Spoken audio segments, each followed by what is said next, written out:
In a packed courtroom, Judge Jason Walker laughs at yet another defendant until she reveals something that silences everyone. What happens next will leave you stunned. Stay tuned to see how this shocking twist unfolds. The courtroom buzzed with the low hum of murmured conversations, a mix of nervous defendants, bored attorneys, and curious onlookers. Sunlight streamed through tall windows, casting sharp beams across rows of wooden benches. At the front sat Judge Jason Walker, a man in his late 50s with silver hair and an air of self-assured authority. His reputation preceded him. He was known for his biting sarcasm and dismissive demeanor, traits that often left defendants feeling powerless before they even opened their mouths. Today was no different. Earlier in the session, he had mocked a young man accused of petty theft, sneering as he said, "Another one who thinks the world owes them something." The gallery chuckled nervously at his remark, though it carried an undercurrent of cruelty. This wasn't justice. It was theater, and Judge Walker relished playing the role of the unyielding arbiter. The heavy oak doors creaked open, drawing everyone's attention. In walked Lacey Ross, her presence commanding despite her calm demeanor. She wore a tailored navy blue suit, her posture upright and confident. Her dark skin contrasted sharply against the pale walls of the courtroom, and her piercing gaze seemed to take in every detail without missing a beat. But the moment she stepped forward, whispers rippled through the room. Some were surprised by her polished appearance, while others exchanged skeptical glances. To many, including Judge Walker, she looked like just another person trying to plead innocence or avoid accountability. "Next case," announced the bailiff, breaking the tension. Lacey approached the defendant's table, setting down a slim folder. As she did, Judge Walker leaned back in his chair, studying her with thinly veiled disdain. Well, he began, his voice dripping with condescension. "Here we have Ms. Lacey Ross, charged with resisting arrest and assaulting an officer. Quite the resume for someone so put together." He smirked, clearly amused by his own wit. A few people in the gallery stifled laughs, but Lacey didn't flinch. Instead, she met his gaze steadily, her expression unreadable. Judge Walker continued, leaning forward now, resting his elbows on the bench. "Ms. Ross, let me guess. You're here to tell me how misunderstood you are? How the police overstepped? Or perhaps," he raised an eyebrow mockingly, "you think your fancy clothes exempt you from following the law?" Lacey remained silent, her hands clasped loosely in front of her. The judge's tone grew sharper, almost gleeful. "I've seen your type before. People who believe they're above the rules because they dress nicely or carry themselves with some misplaced sense of importance." At this, a flicker of emotion crossed Lacey's face. Not anger, but something deeper, more calculated. It was as if she were biding her time, waiting for the perfect moment to strike. But for now, she simply stood there, letting the judge dig himself deeper into his own hole. "And what about you?" he pressed, his voice rising slightly. "Why do you think you're special? What makes you any different from anyone else who walks into my courtroom claiming injustice?" The room fell silent. All eyes were on Lacey, anticipation crackling in the air. For a brief second, she opened her mouth as if to respond, but then stopped herself. Instead, she gave the faintest hint of a smile, one that sent a shiver down the spines of those watching. Before she could say anything further, the scene cut abruptly, leaving the audience hanging on the edge of their seats. The tension in the courtroom was palpable as Lacey Ross stood silently, her calm demeanor masking the storm brewing beneath the surface.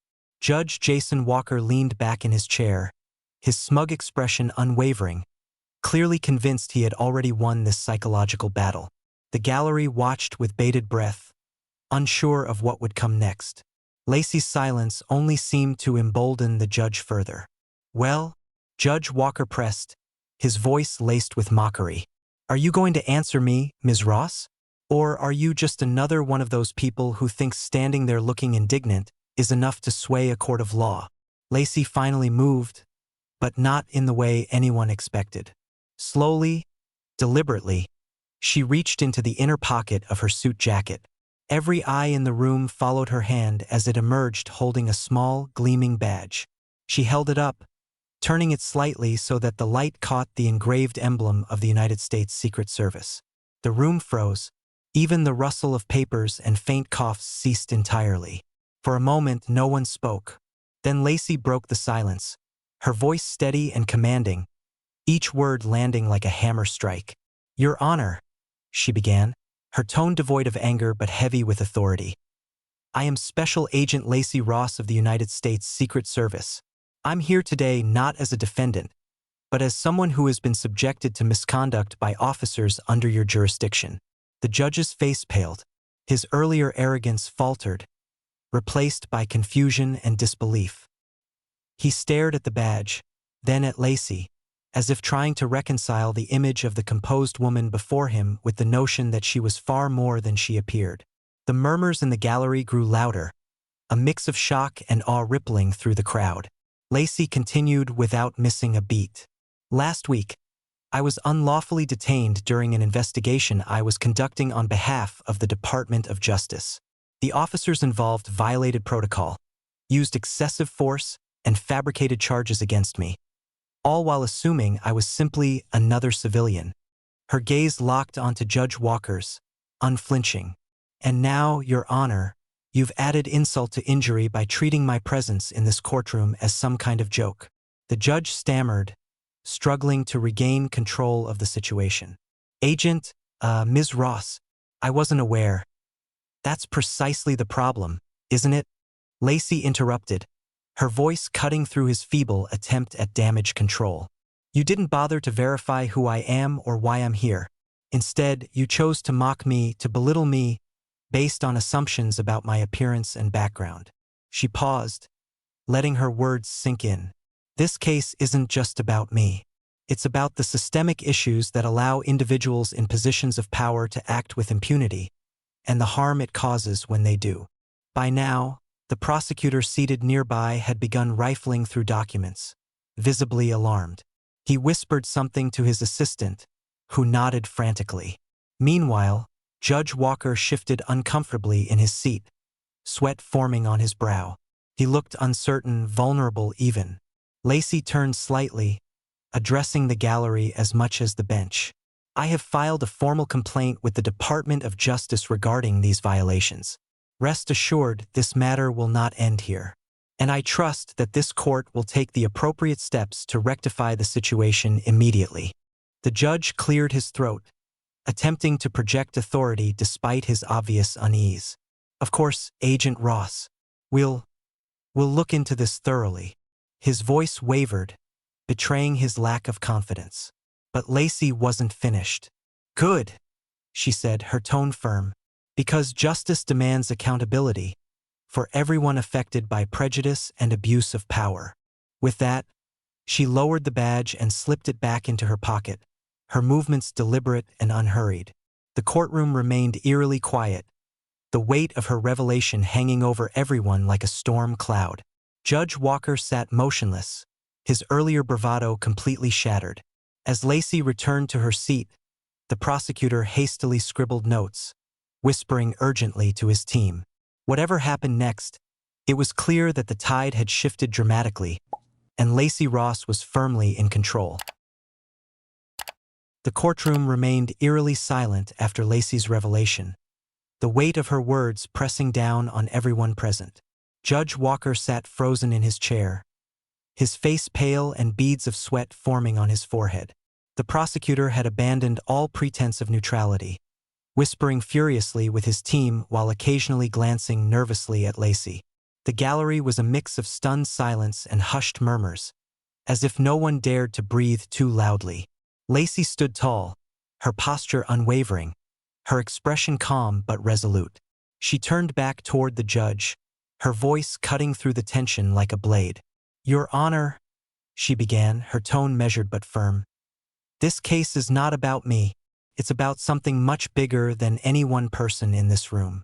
It's about the assumptions we make, the biases that shape our actions, often without us even realizing it." She took a step forward, her eyes scanning the courtroom as if addressing every individual there. When you looked at me today, Your Honor, what did you see? A black woman standing before you, dressed professionally, yet still somehow less than in your eyes. Someone who must have done something wrong because, surely, why else would she be here? You laughed at me, mocked me, dismissed me, all based on nothing more than your own preconceived notions. Her voice grew stronger, more impassioned, each word resonating like a drumbeat. But let me tell you something. I am not just a statistic. I am not just another face in the crowd for you to ridicule or ignore.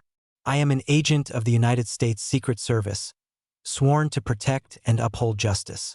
And yet, even someone with my credentials, my training, my authority, I am not immune to the prejudice that infects this system.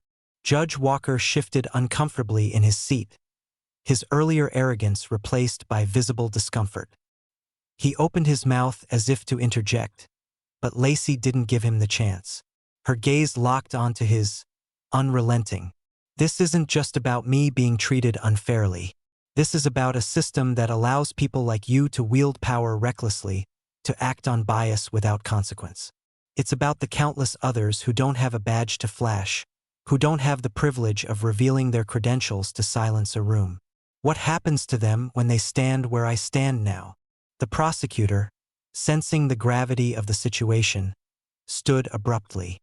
Your Honor, he interjected, his voice trembling slightly.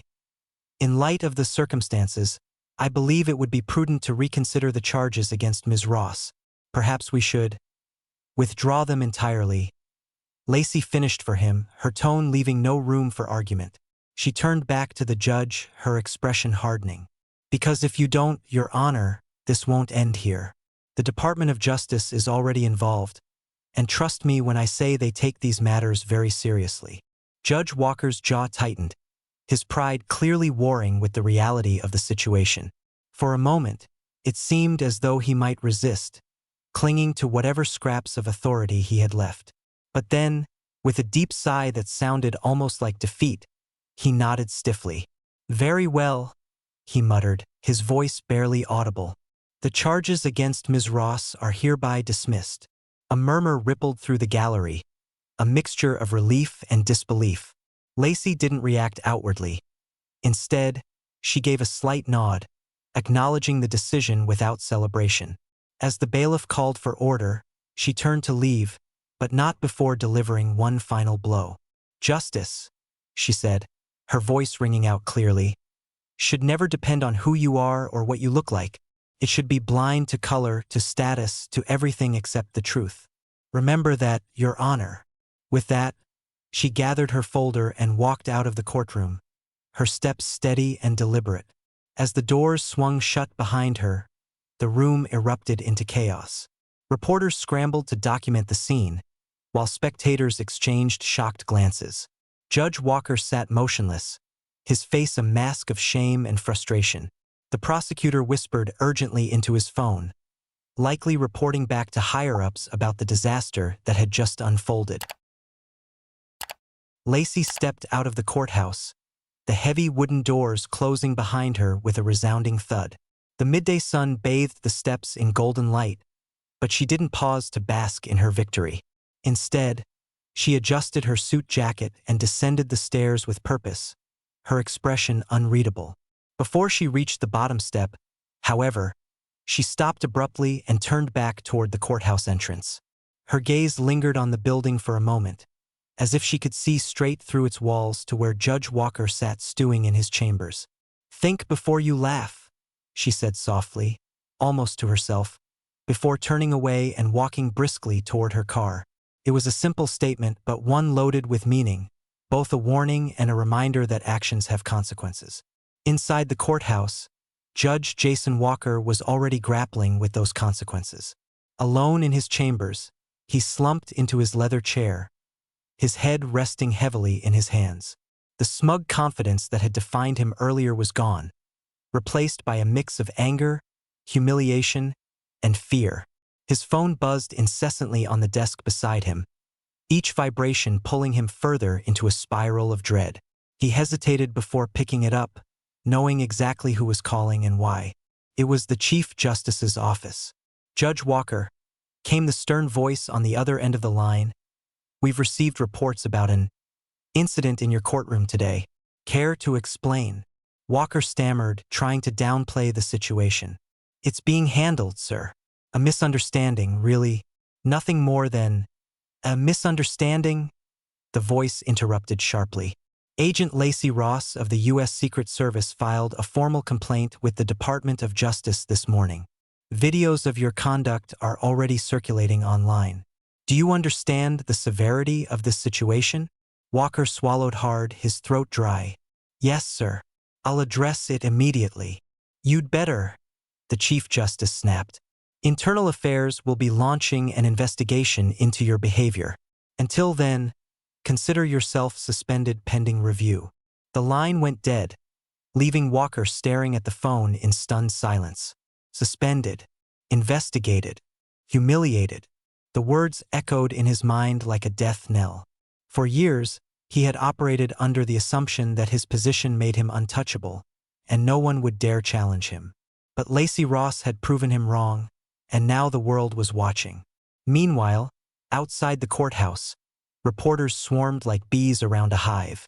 News of the incident had spread rapidly, fueled by social media posts from spectators who had witnessed the dramatic confrontation firsthand.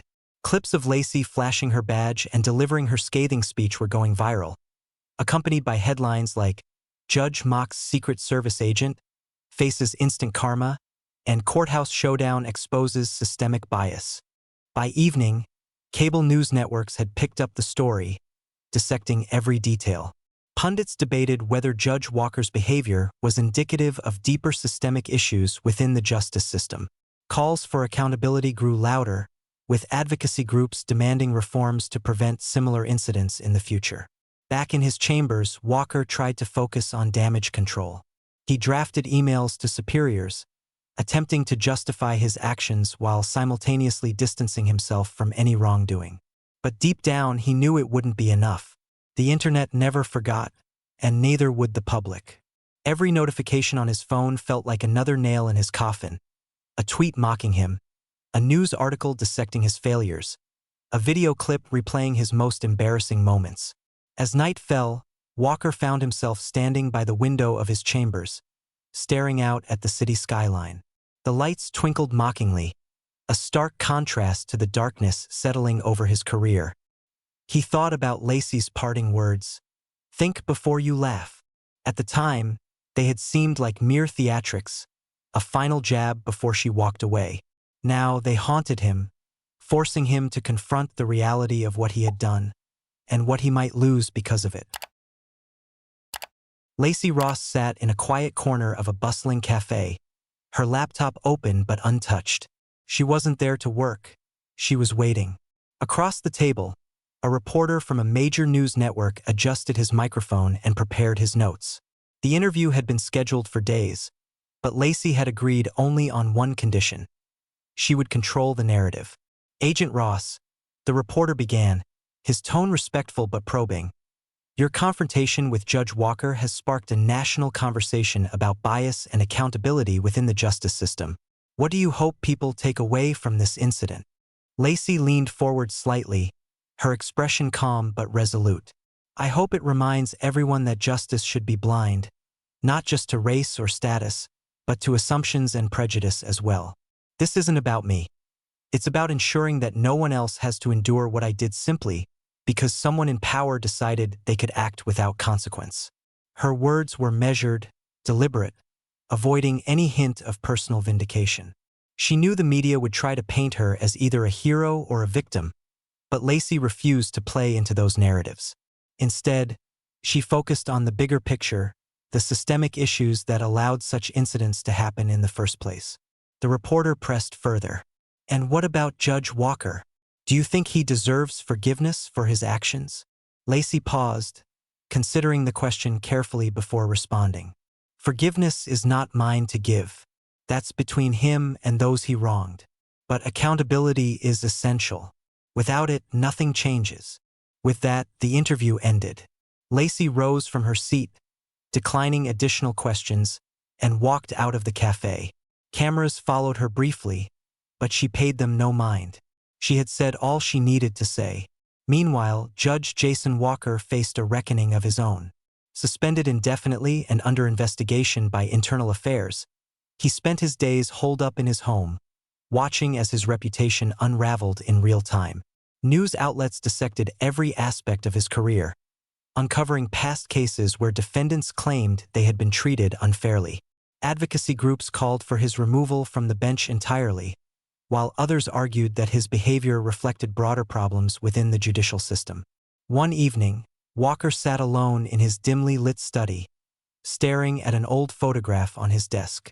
It showed him as a younger man, standing proudly beside his mentor, a respected judge who had once told him, "Justice is blind, Jason.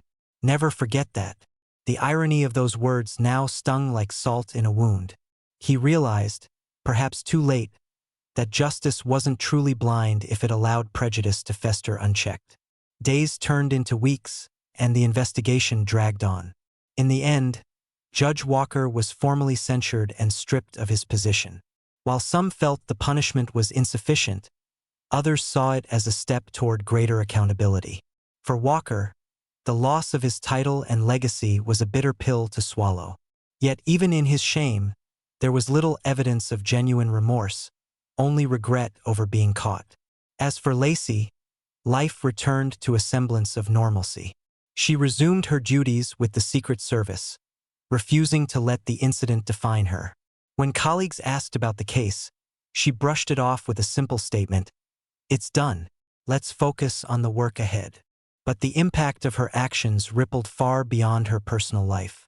Her story inspired discussions about reforming law enforcement practices, addressing implicit bias, and holding public officials accountable. Advocacy organizations cited her case as a turning point, using it to push for policy changes at both local and national levels. Late one night, Lacey sat at her desk, reviewing case files in the soft glow of a desk lamp. Her Secret Service badge rested on the edge of the workspace, its polished surface catching the light. And nearby was a handwritten note she had jotted down during a rare moment of reflection. Justice must not be blind to the truth. It was a lifelong pursuit, a powerful message about resilience, accountability, and the ongoing fight for equality. This story challenges us to reflect on justice, equality, and accountability. Would you have handled it differently if you were in Lacey's shoes? Comment below. If you enjoyed this thought-provoking tale, don't forget to like, share, and subscribe to embrace the journey for more impactful stories.